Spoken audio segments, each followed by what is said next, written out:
ঢাকা বাঁচাও, হকার হাঁটাও এই স্লোগানের প্লেকার্ড হাতে নিয়ে রাজপথে একা দাঁড়িয়ে আছে সোহানী শিফা।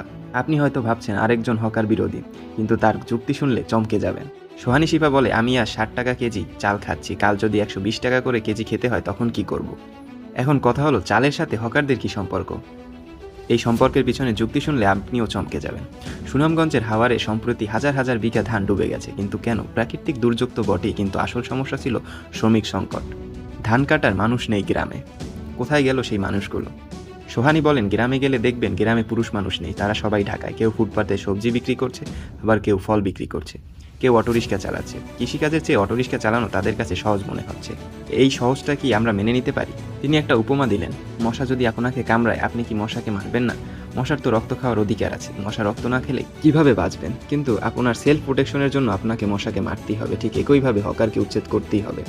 তার বক্তব্য পরিষ্কার, হকারদের ঢাকা থেকে সরিয়ে তাদের গ্রামে, তাদের এলাকা এবং কৃষিকাজে পাঠাতে হবে।